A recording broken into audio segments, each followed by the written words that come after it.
We now come to Andy Burnham, member for Makerfield.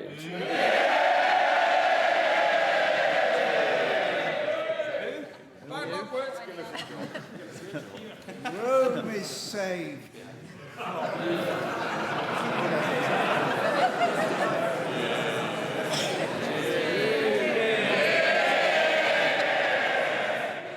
I swear by Almighty God that I will be faithful and bear true allegiance to His Majesty King Charles, his heirs and successors, according to law. So help me God.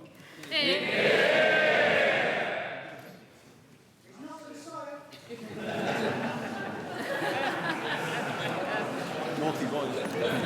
Naughty boy.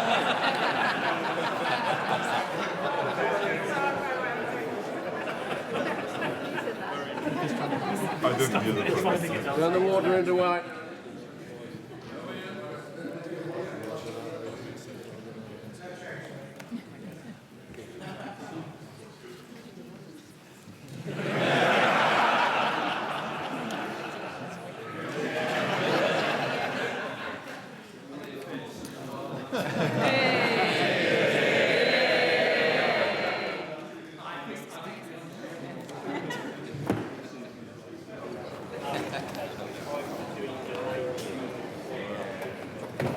Well, there you go, 3 new MPs sworn in the Commons this afternoon. The one getting the crowd going, the House going, as it were, Andy Burnham, the new Labour MP for Makerfield, who was called by somebody a rather naughty boy.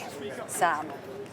Yes, but with rather a weight on his shoulders, it seems, over the coming weeks.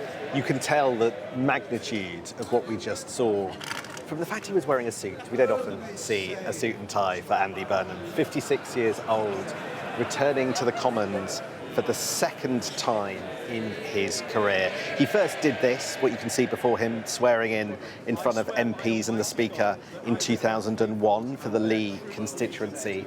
After Thursday night's by-election victory in Makerfield, he is now back for the second time.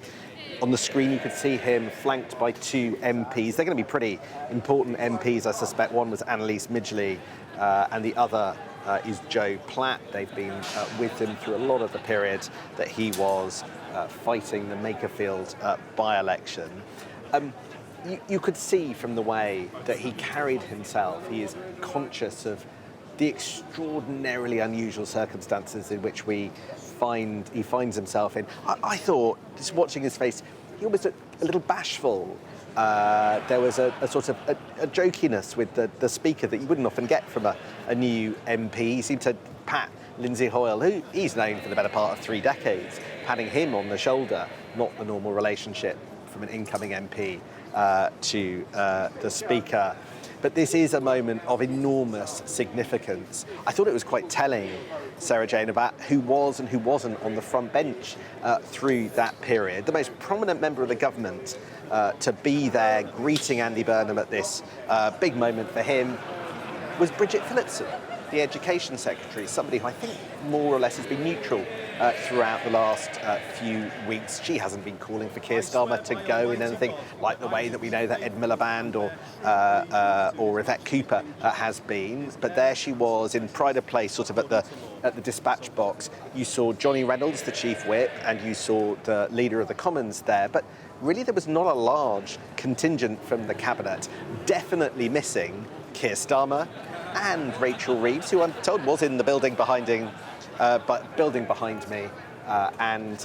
went through the back door and chose not to be there for the moment that Andy Burnham arrived. Reports in the newspapers that she will lose her job.